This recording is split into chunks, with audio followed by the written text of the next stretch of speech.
Om Shri Ganeshaya Namaha.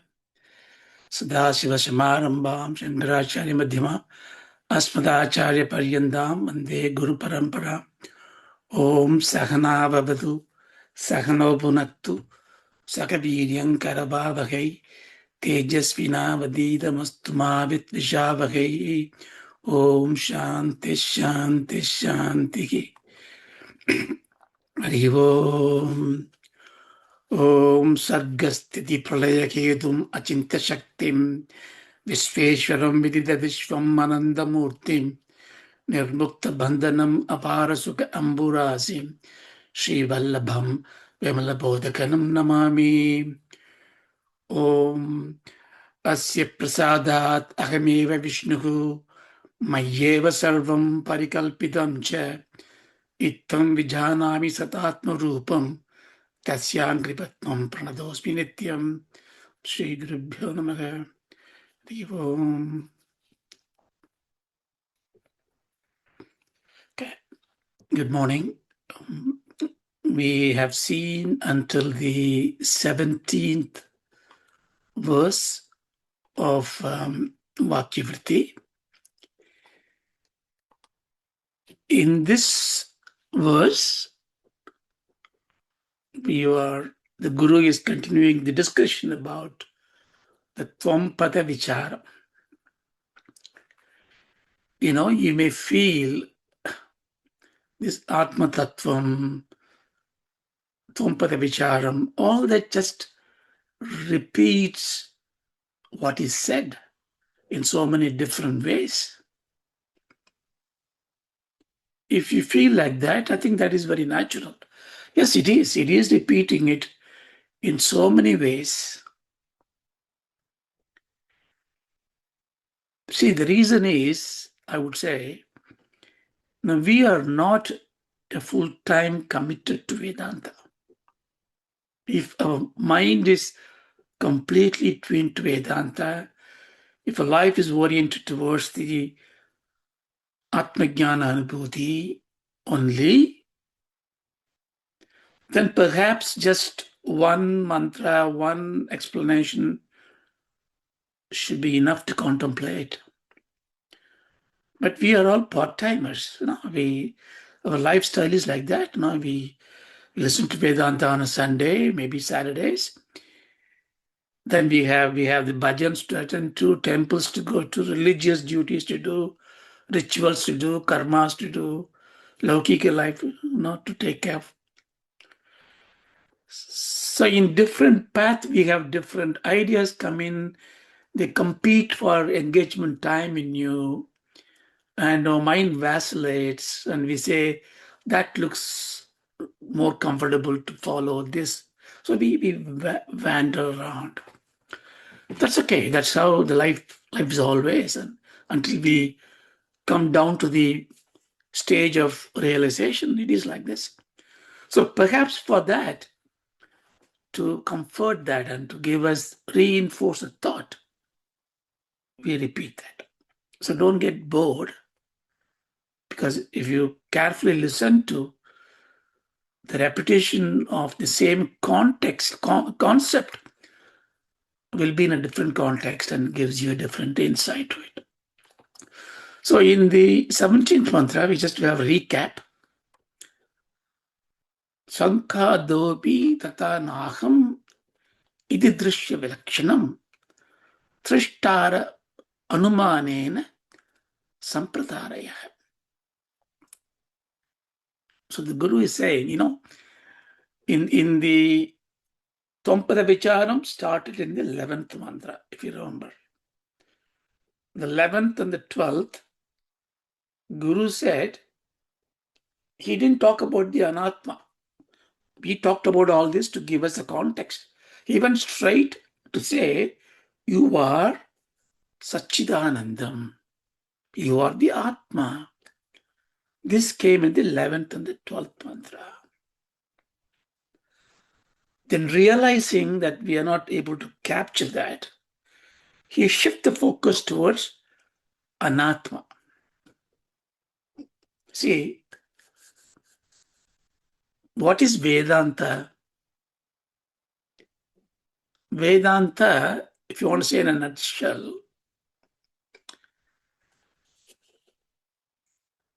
it is an intelligent process to know and negate who you are not. It is an intelligent process to know and negate who you are not, and a spiritual process to make you realize who you really are. I use the words very carefully. The spiritual process is to make you realize who you really are. That one nobody can show it is you. That you have to realize yourself, who you are. But make that process very easy, make the realization very easy. We labor on the intellectual process to say who you really not. That is anatma. Now, why do we take this negative approach? Why can't we go straight to who you are? Two reasons. First reason, you cannot show, cannot see the seer. Impossibility. The second part, in Sanatana Dharma, in human life, I would say, we have, since our birth, we learned things to see differently. Everything is different. So when it is different, and when we are going to learn, it is nothing is different, everything is one. What do you have to do? You first have to negate all the differences. Okay, if that is the natural way of entangled in a nuisance, in the ignorance, I can understand. But Vedas themselves teach you about God, Indras, Agnis, Swarga, Naragas, different lokas, Papa Punyas, a gradual path to evolve. What about those things? If they are not differences, what are they? So they Vedas themselves teach differences. Because Papa is different from Punya. Swarga different from Naraga. Yes, it is true. So Veda also go along your natural instinct of seeing differences since your birth. That's a Maya. Therefore, it chooses what's called the Adhyaropa. The method of Adhyaropa. Adhyaropa means superimposition. Yeah, you see difference. Yeah, there are differences. Yes, there is a God who creates everything else. And there are a lot of world exist. And why it is doing that? Because it needs order, it needs dharma, it needs the sustenance of this world. It needs everything to go smoothly, naturally. Therefore, you need an abidance to a cosmic law.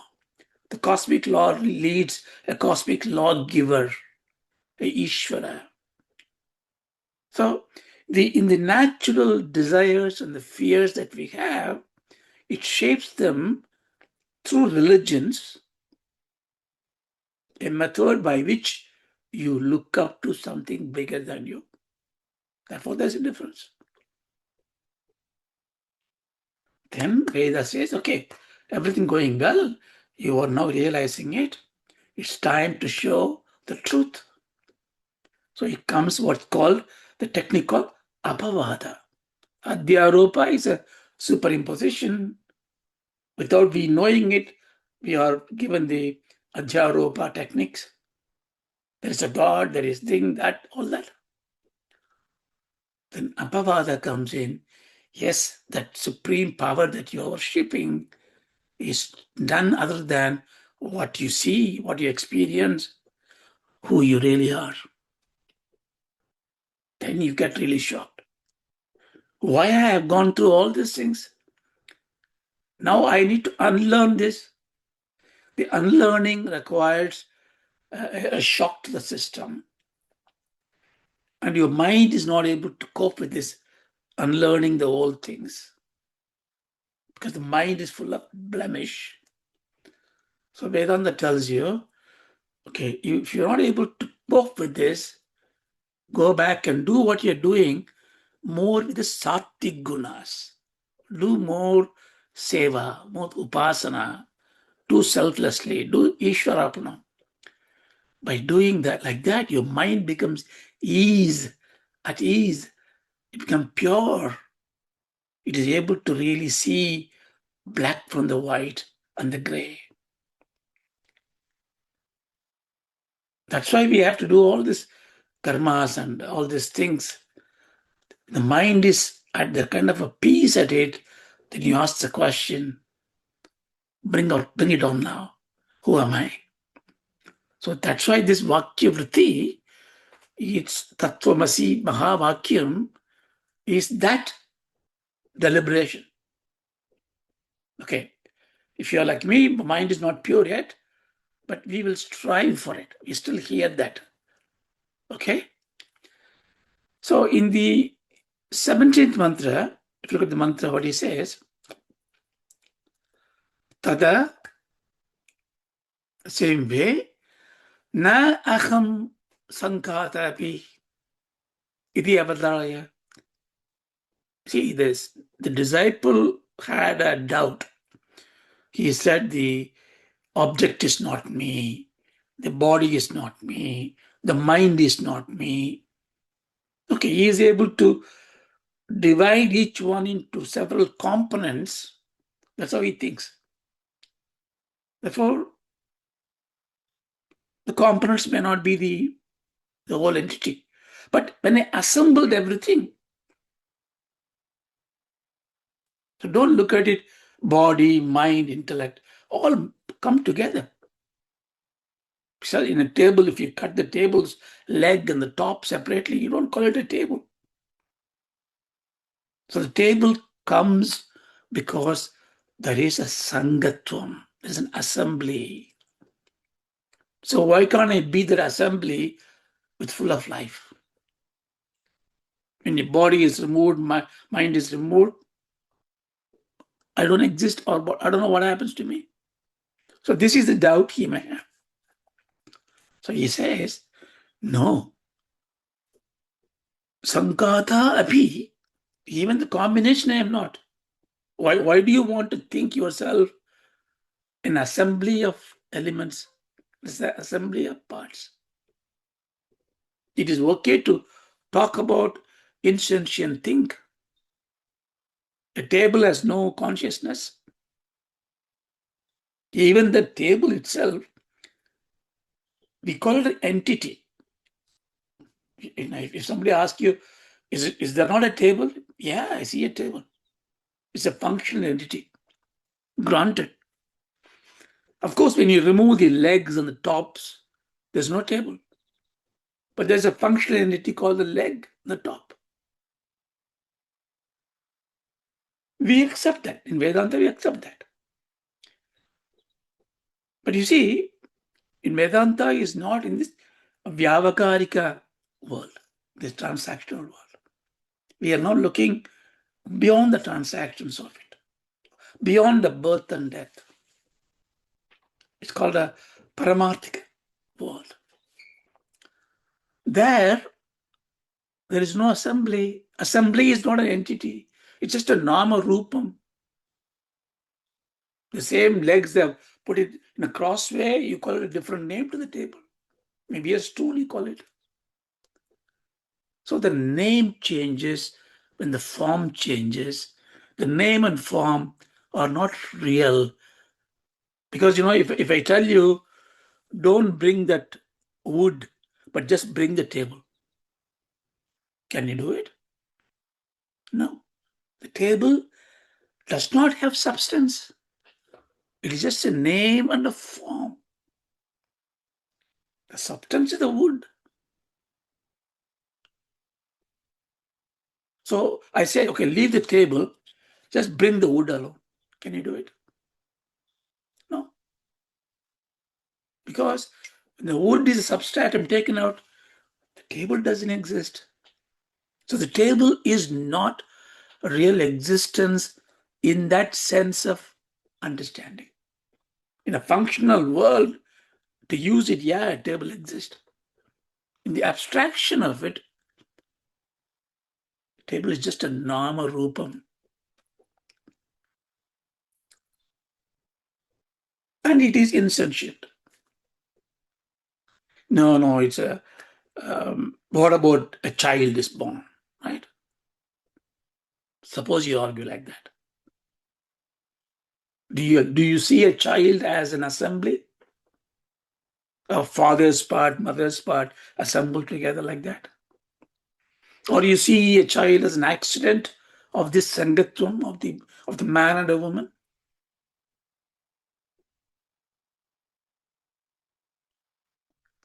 The child's body is, the fetus is. When it becomes a jiva bhava, when does a child fetus get a consciousness? Science does not really agree consciousness, but even if you ask the question to the medics, the researcher, and say, look, this is the brain function, the brain stem comes in the fourth week of the fetus form, maybe the thalamus in 6 to 20 weeks, the cortex in 30 weeks, the neurons connect in the 28 to 30 weeks. They put lots of things to say there's a progressive stage. Only at some point, this pindam, which is an assembly, taking the part of the mother and the father and then develops into a bulk. It gets so there are physical formation of mind. That's why we say mind is a matter. It's the finest matter.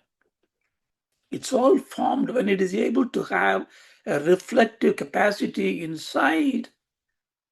The Atma that pervades everywhere illumines the fetus.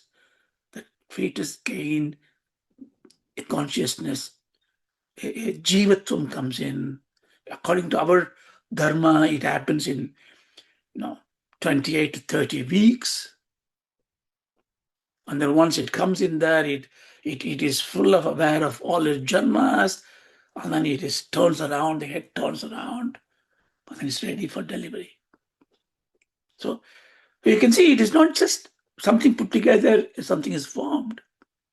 The animated being has got a light behind it. The light is not an accident.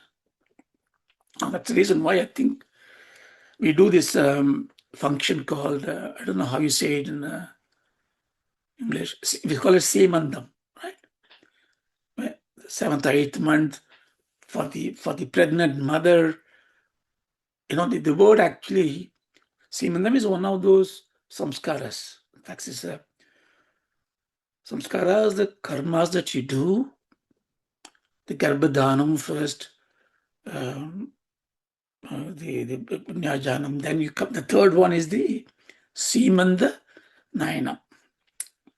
The word Semanda means, one of the, that when the girls, when the ladies, when they do this, what do you call that split they do in the head? Bagridu we call it, right? It's called Semanda. Semanda Nayanam is to have tilak as a jnanam to them, that eye opening to them. They do. Because when matas are Shakti, and when Mata, especially if she's having to deliver a child to the world, she's Jagan Mata for the child that time. She brings the world to her. She's Parashakti. So the whole thing happens. So she's worship worthy. So they pray to her and all that kind of stuff. So, okay, I'm digressing. What I'm saying is, Sangatvam is not you. You are not assembled by father's nose or mother's leg and somebody. No. Even the father, mother is just a facility for you to come into this world and take this janma. No parents can say, I gave birth to them. No. The birth happened because the baby come through the mother and through the father's help, it delivers to the baby into the world. So it is another jiva. There may be some karma, prarabdha karma, why that jiva has to come through you. That's a different story. But it is not an accident. That's what I'm trying to say. It is not an assembly. So here you're talking about not about the body, not about the mind, but that consciousness that makes it a sentient being in this world. So what he says, with the same drishti drishtaram, with the anumanam, because this you cannot see pratyaksha, you cannot see how it is formed. So you infer through your buddhi, understand you are different from that. So this is what I said. But how does this, but you think, okay, I get you. So I'm born, but I'm able to see everything else. You keep on saying the mind is insentient, inert. No. Mind is what makes me think, make me know the world, to taste, to see, to hear. When I'm not hearing, when I'm not listening, you ask me out of your mind. So the mind is what everything else. So it has to be light. It has to be prakasha. So how do you say that it is not? So this is what the question is. So I will give you a couple of pointers before we go to the next mantra. You have to recall the Tattva Bodha we discussed. So I have a body. The eye is called a golagam because the eye does not see. Eye is just an instrument to see. So what is seeing in the eye? The power to see. That's why there are blind people, they have the wonderful physical eye. They can't see because the Indriya Shakti to see is decayed for them. So there is the physical part, the eye, and there's a Indriya Shakti, Jnana Indriyams, Karma Indriyams. I can walk, but there's a walking power. I can digest, but there's digesting power. So all that is called Karma Indriyas or Jnana Indriyas. These Indriyas are the servants to the mind. What do the Indriyas do? If I just touch this one, even close my eyes and touch it, my touching will tell me, oh, this is a mic. So the sensation, what these sensory organs gives me.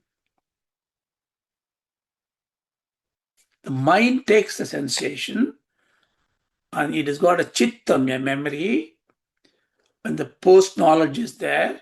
Not only this janma, so many janmas. The chittam is always travel with the mind, thinking mind. And then it derives from the experience, okay, this is a material object is here. Or this is that, or this is this. Then there's a buddhi, the finest point of the mind, determines, oh, this is not a paper towel, it's not a handkerchief, this is a mic. So sensation, vacillation or contemplation, a decision, a siddhantam. Who is making all this? My mind is making it. So the mind of, with the components of senses, chittam, and the buddhi. And where is the mind? Somewhere inside. So what do we call it? Andhakaranam. Karana means instrument, Anda means inside. Whether inside or outside doesn't matter. Let's take it inside. So Andhakaranam, it sees it. So why are we complicating it? Why are we saying this is inert? If it is like a stone, it cannot see it. I see it. Oh, in dead people, you don't see. Okay, that means the mind has gone somewhere else. So the body cannot see, agree. Body is just an instrument. The mind can see.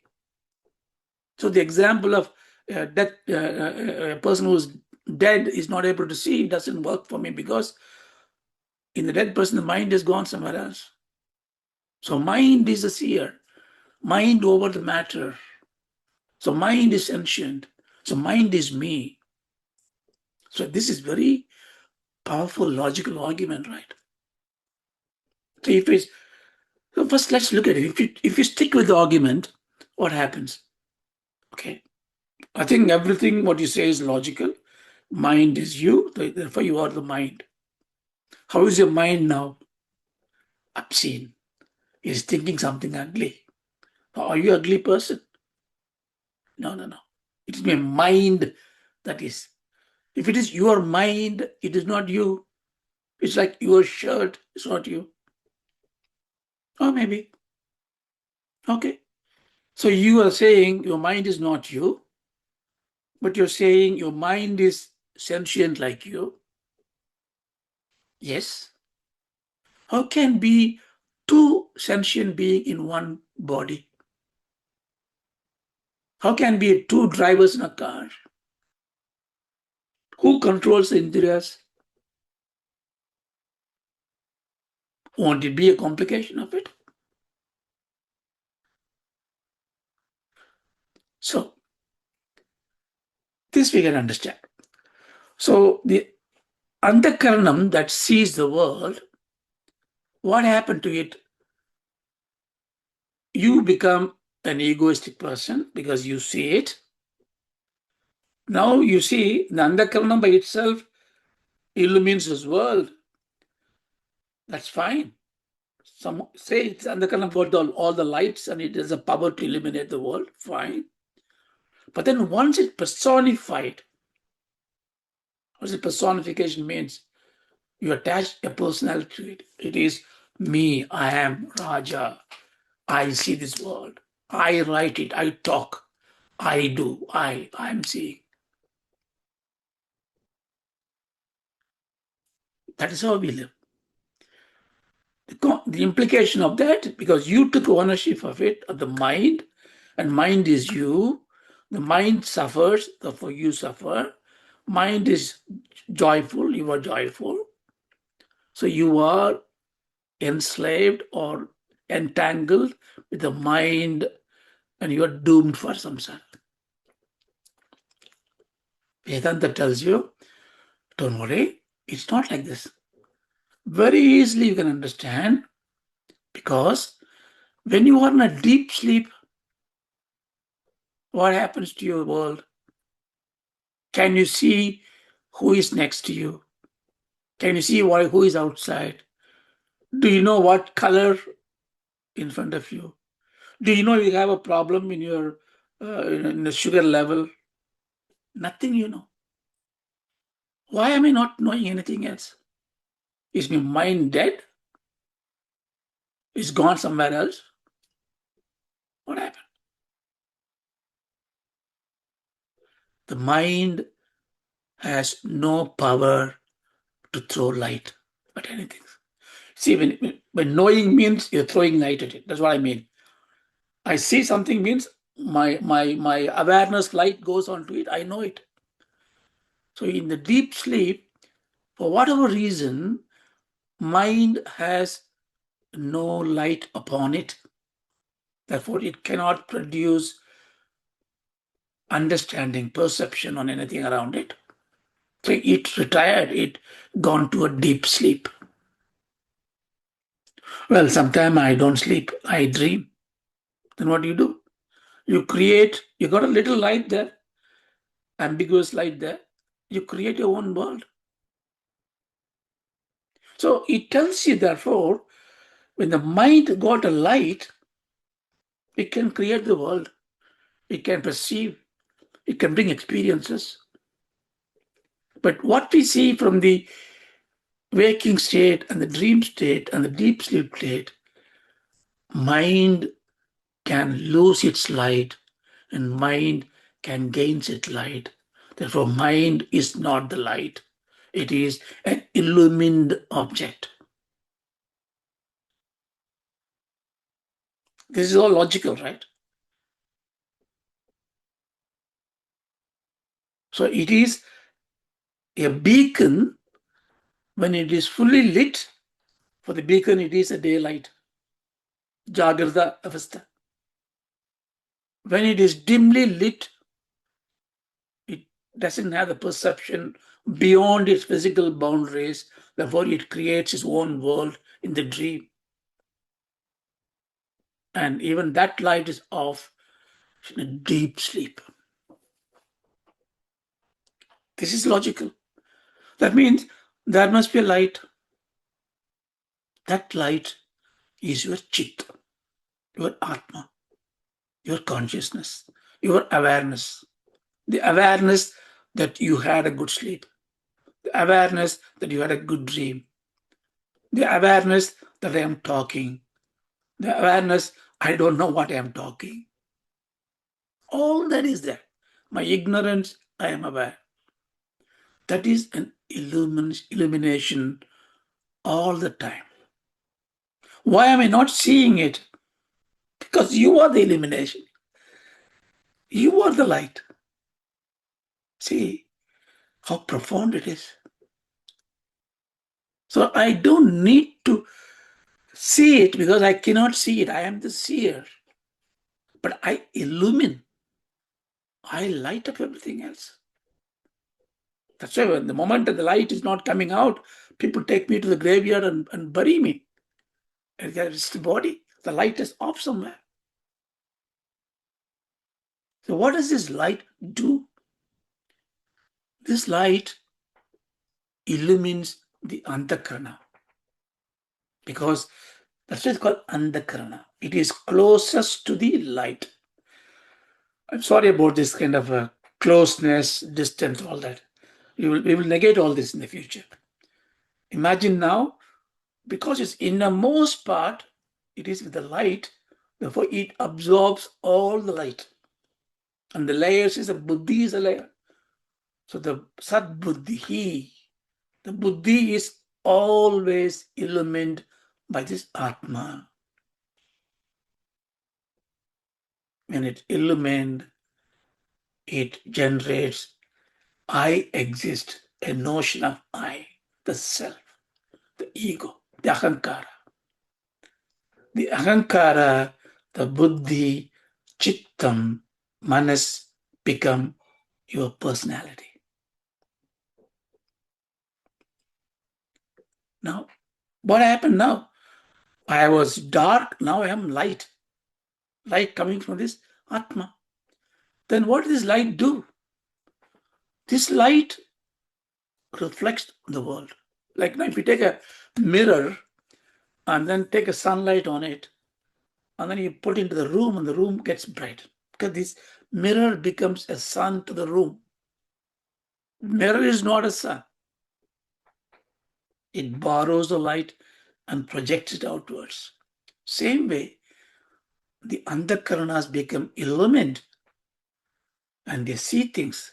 They become aware. Oh, you are Chandra, you are Krishna, you are Bala. I know you. All this comes out. The I comes in, my comes in. So you transact with the world. And how are you looking at it? You're looking at the world. You're not looking backwards, inside.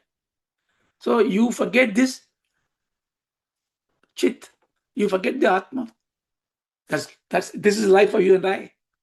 I don't know what Atma, I don't know. I am bright. I know. I went to MIT, I went to Cambridge.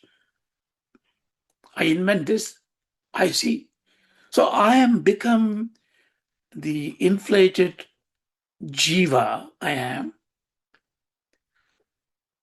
And I am aware of things around me because I am the light to things I see.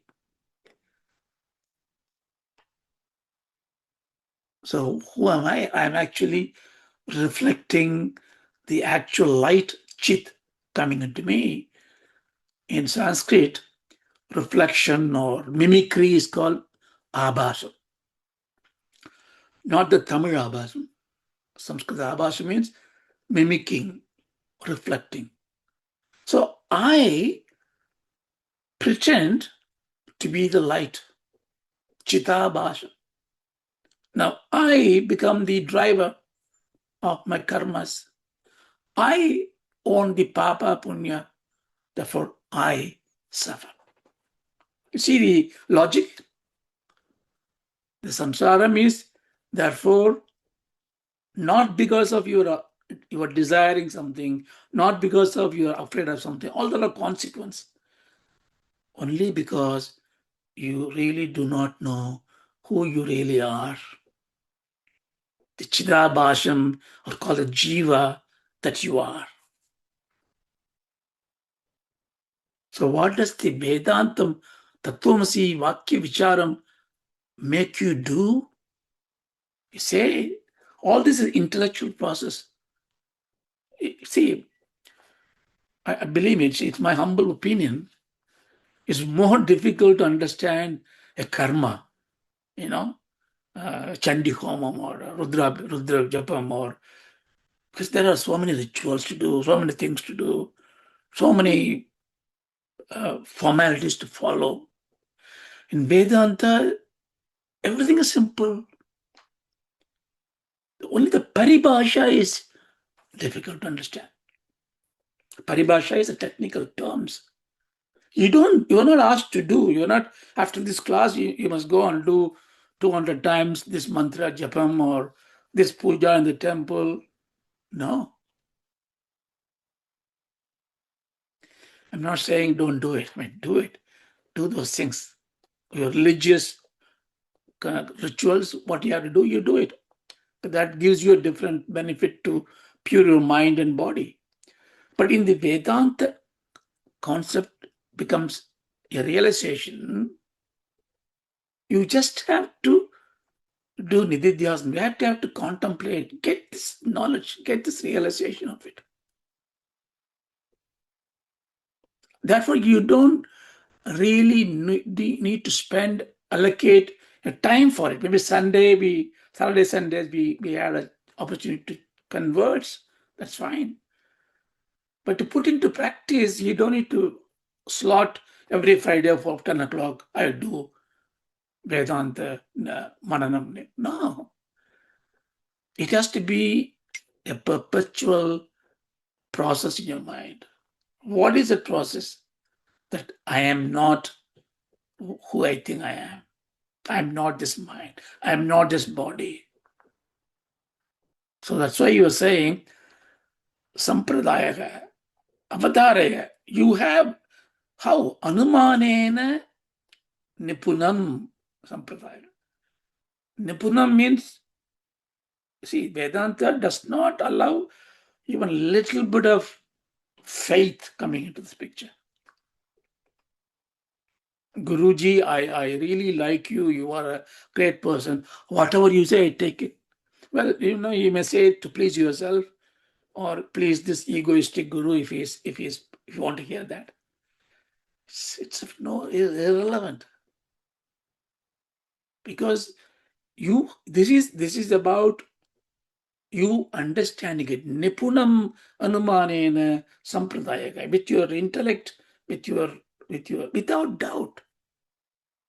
Because even no matter how many gurus come and teach you,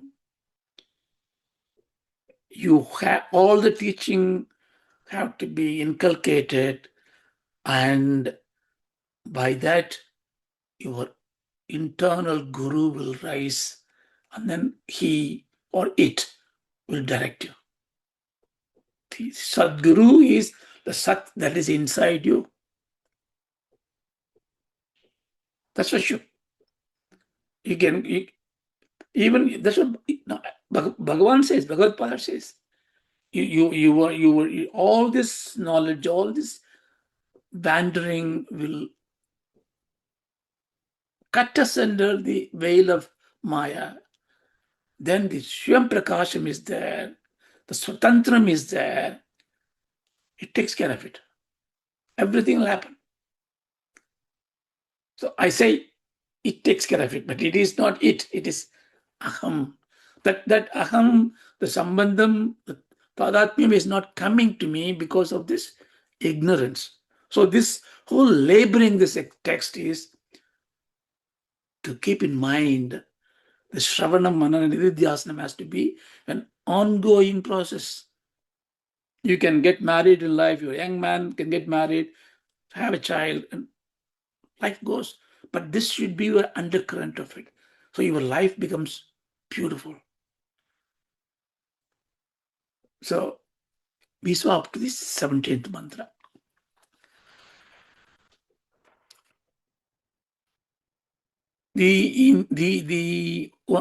One more word I say. The knowledgeable person who is a knower, we call it pramata. Remember that?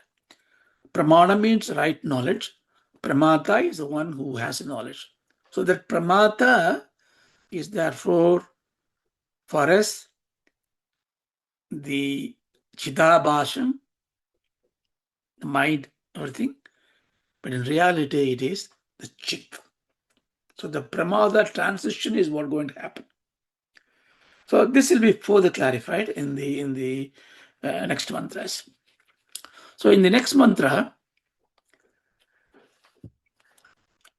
let's see this, what he says. Dehentri yadayo bhava hanadi vyapradikshamāha yasya sannidhi matrena soham itya avataraya. Almost it's like a song, right? Iti avataraya. Avataraya means decide, assert, make it your conclusion. This is the instruction you must take. No, don't have any doubt. You are that. I am that. What is that? Yasya sannidhi matrena. Yasya means in whose. Sannidhi matrena. Only in front of whom? What happened? Dehendriyatayoho. Deham, indriyas, all your body, senses, mind, etc. They are all inert. I just now told you that. Bhava. They become animated. So in whose presence all this inert body, mind complex becomes animated. After animated, what does it do? Hanadi vyaprati. Kshama. Hanadi. Hanam means giving. Upadana means receiving. Hana, upadana. All this transactional thing, empirical transaction. Accepting, rejecting, seeing, giving. All this kind of a sensory, karmendriya, jnanendriya activity that it is able to do upon getting the light. That light. So I am that. I am that. Do I have to contemplate? No. Iti avataraya. Make it a siddhanta. Take a vow now. Yes, I am. So every day, every time, maybe what you can do when you have a position of distress, entanglement, dharma shankara we call it. Anything happens that is uncomfortable for you, think about it. Who is uncomfortable? Who is hurt? Where does the hurt from? Where does the anger come from? Is it me or is it my mind? That a few minutes of that flash that comes to your mind will segregate you from the issue. The moment you are able to see the cause of anger, the cause of grief, you can fix it. Or you get fixed. Or you don't care. You can fix it. Say when you say you can fix it, the mind will fix it with the freedom. But you will have the freedom that I am not entangled. I am free from this samsara. Samsara is, samsara we say birth and death cycle. I don't agree to that. Why, if birth and death cycle, why does Rama Avatara came, Krishna Avatara came? Why Periyavals come? But why God, Devi creates, Devi Bhagavatam, we read that. Ambal create all the world. Why is she creating that samsara? Samsara is when you are having manasa tapam. You are unfulfilled. You are not accepting it. You are not part of the game. You are not playing it. You resist. Then samsara. So therefore, being born, not born, death doesn't matter. That happens, goes. You are there as a free soul. Freedom all the time. Abhayam you give. That's the idea here. Okay, next mantra. Here he is saying it in a slightly different tone.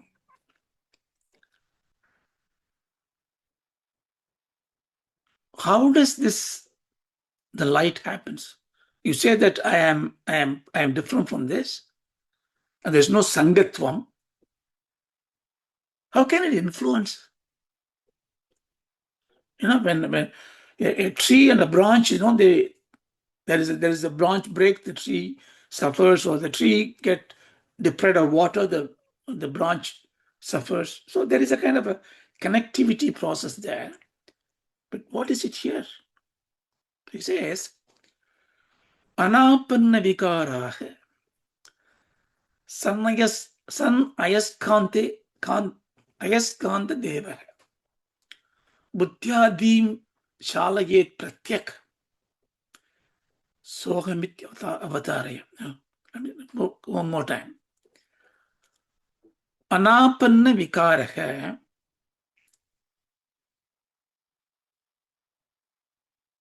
san ayaskantaved kantava eva yaha buddhyadim chalayet pratyak saha aham iti avatare. These are the words.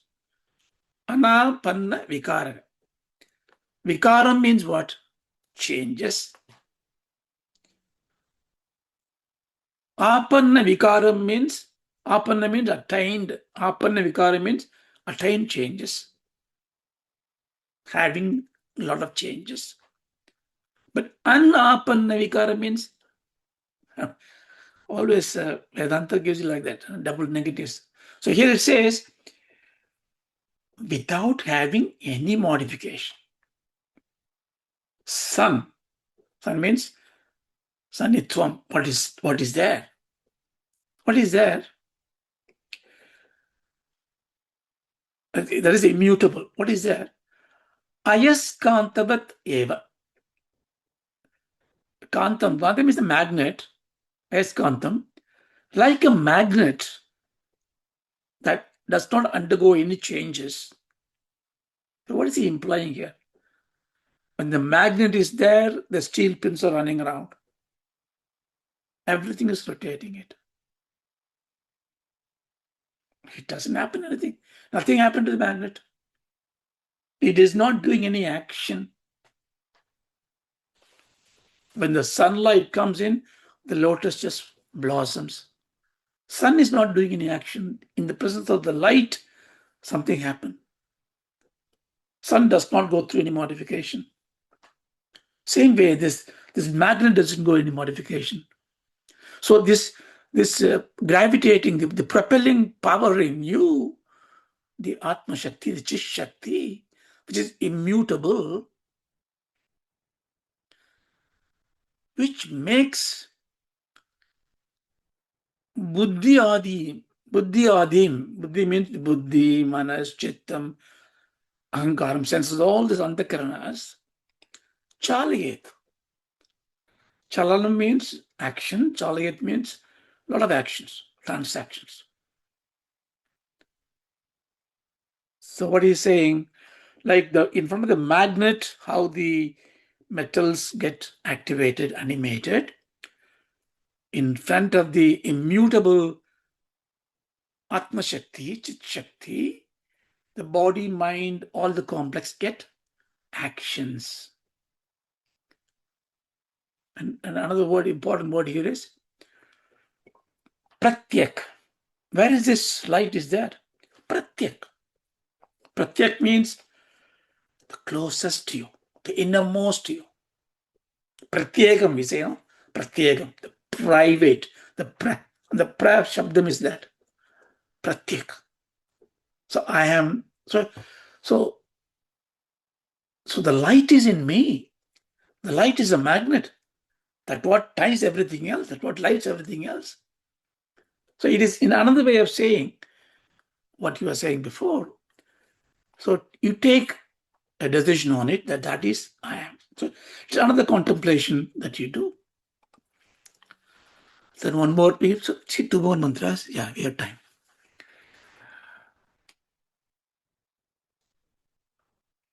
Ajadatma vada bhanti yat sanitya jada api dehendriya mana pranaha so aham itya avataraya. So the same mantra repeats. Soham idi avataraya. I am that Atma.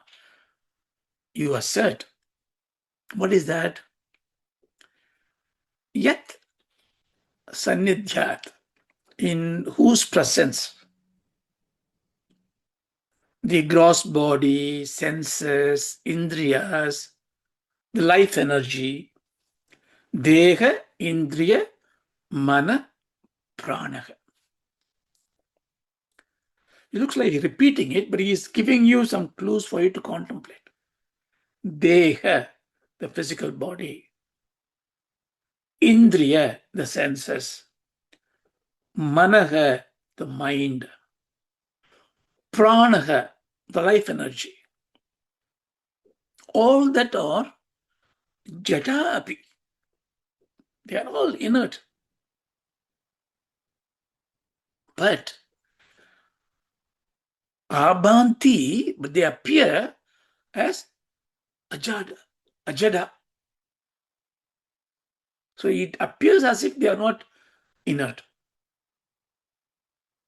So what he's saying, that light in front of which your body, mind, intellect, senses, your pranas, everything, even though they are inert, they appear to be animated. The body is animated. I raise my hand here and there. The mind is animated. I think so many things. Intellect is animated. I derive equations. I write algorithm. I write code. Or I breathe life energy. See, we didn't discuss the pranamaya kosha before. I leave this to your contemplation. Think, maybe if you have doubt, ask me. We will share together. How is the pranamaya kosha is not me? So all that is not you. So this is all my embodiments. I transcend beyond it. That you do that. You see one more mantra and then we stop it. So this last mantra, I just skip it because we're done through it. Same Vachatam, simple. Your exercise is to contemplate on your prana. So if I'm not the body, I'm not the mind. Is it not the prana that keeps the body and mind together? I heard that before. You say, yes. So maybe that is me. Now, if you take that assertion, the mantra said, no, it's not you. That's also inert. So you need to now contemplate why that is inert. How do you do that? I give some clues. What are the things that we've gone through it? We've gone through one vada called Paravastu Nyaya. It is objectivity test. Can I see it? Is it changing? Is it coming and going? All the kind of test. Then we saw Drishya Vivekam. See, all these are very high sounding paribhasha, but simple, right? Whatever I see is not me. Don't you see the breathing? So go a little bit more deeper and see, negate that also. Now we see this mantra, then we'll stop it there today. Agaman me mano anyantra sampradam cha sripradam evam yo veti divritim soham iti avatarya. Here he is bringing another nyayam. Like he's giving lots of tool sets for you to, because we don't accept it very easily. This tool is called Anuvritti Vyavritti Nyaya. Don't go away from me. It's not difficult. It's very simple. Anuvritti means what is always staying. Vyavritti means what comes and what goes. Now imagine you have a ATM machine. In India, if you have ATM machines, there is a security guard outside. And there's a little room. You go there, do your business, come out. He may record it in the thing or he may note it down. So he sees people coming, going, coming, going, coming, going. So the Vyavritti is everybody who comes to the bank and goes. Who is the Anuvritti? The security guard. What is he doing? Just watching. Is he getting involved in the banking transaction? No. Is he getting any emotion of the bank's behavior to him? No. What does he do? Simply witnesses it. So he is Anuvritti. Now tell me, is the security guard who sees the ATM machine, the guy who's coming and going, and the transacting people, are they the one and the same? No. Why? One is just a witness, other one is coming and going. See, something I want to tell you.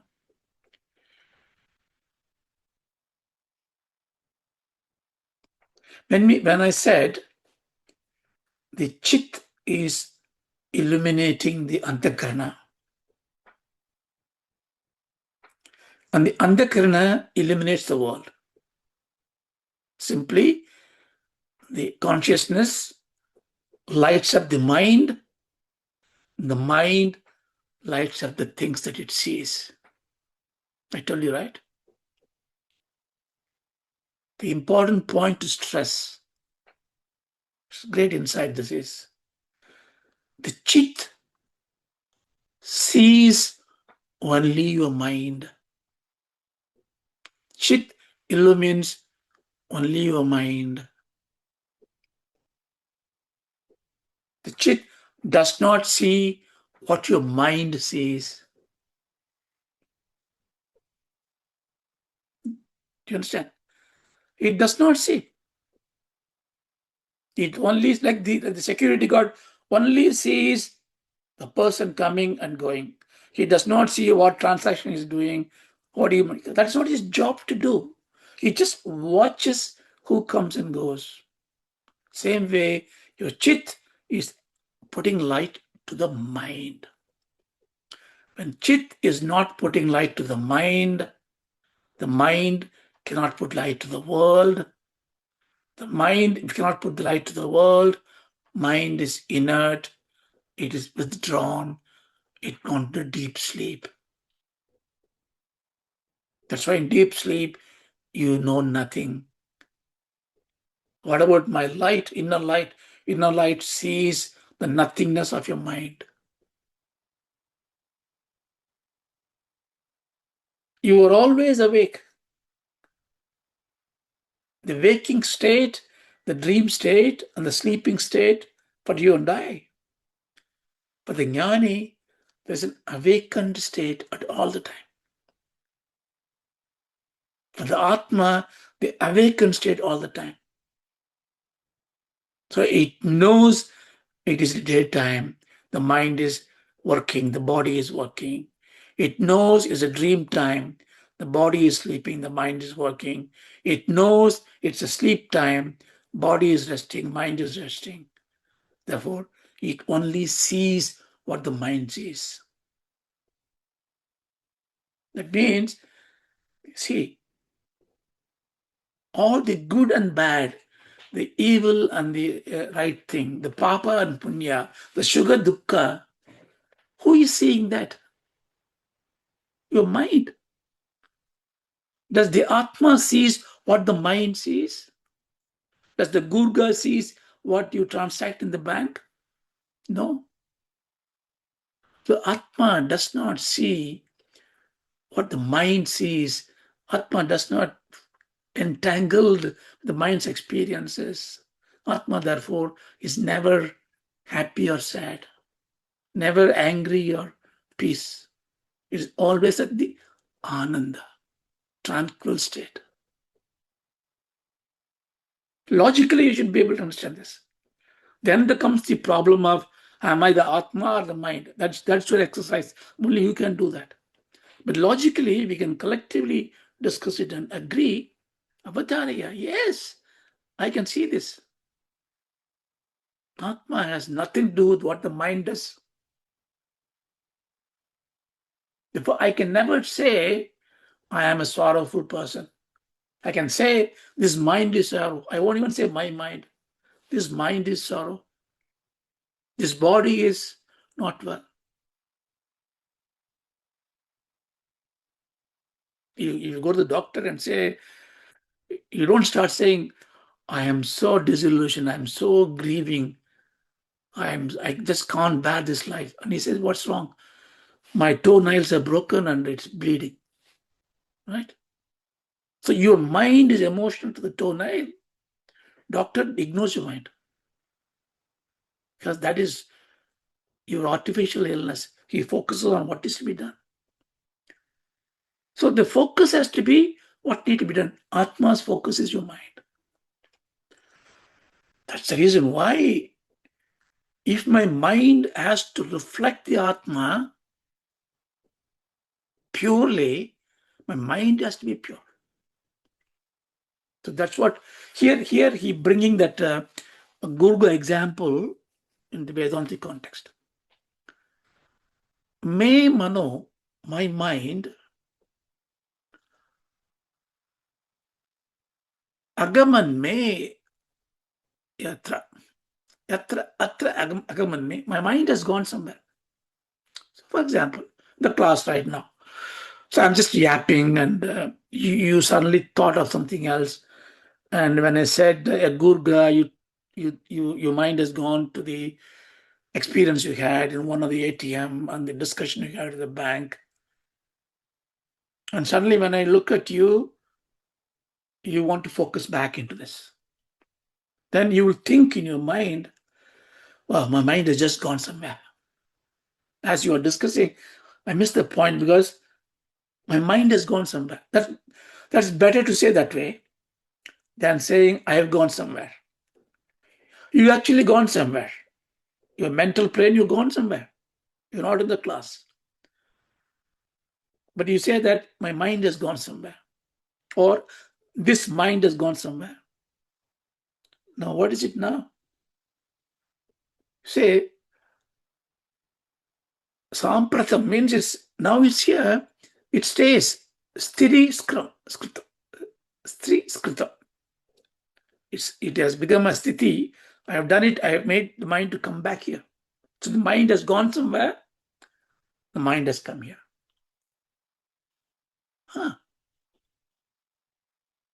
If you have gone along with the mind, you wouldn't know you've gone because you were always with the mind. If the rails are also moving along the train, can the train move? Rails have to be fixed. The trains can move. So the mind is able to move. Moving means what? Moving in space, moving in time. Moving in space means what? It's not all fulfilling. Moving in time means what? It never exists all the time.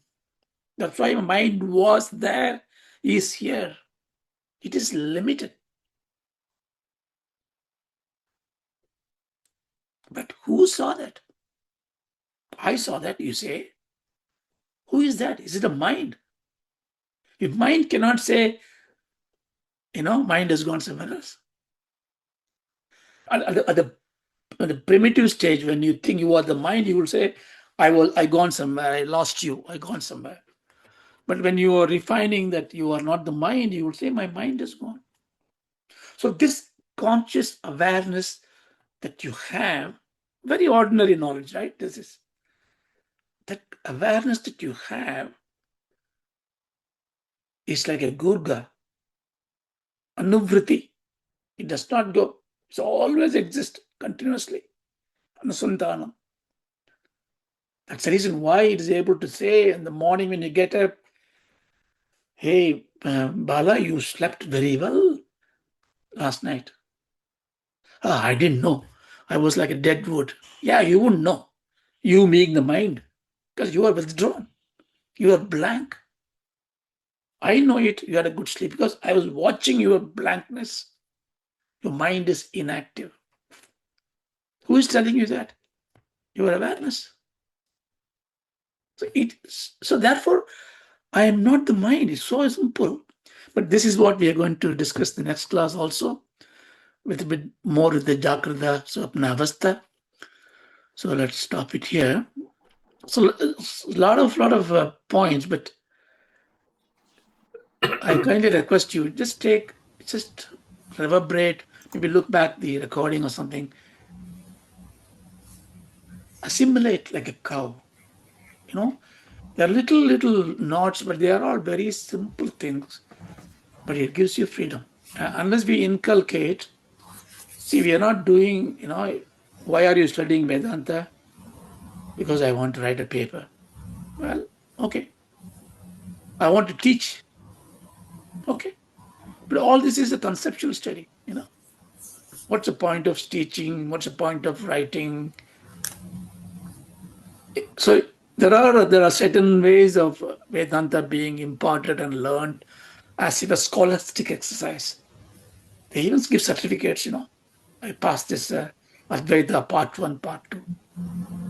And you can have a qualified teacher.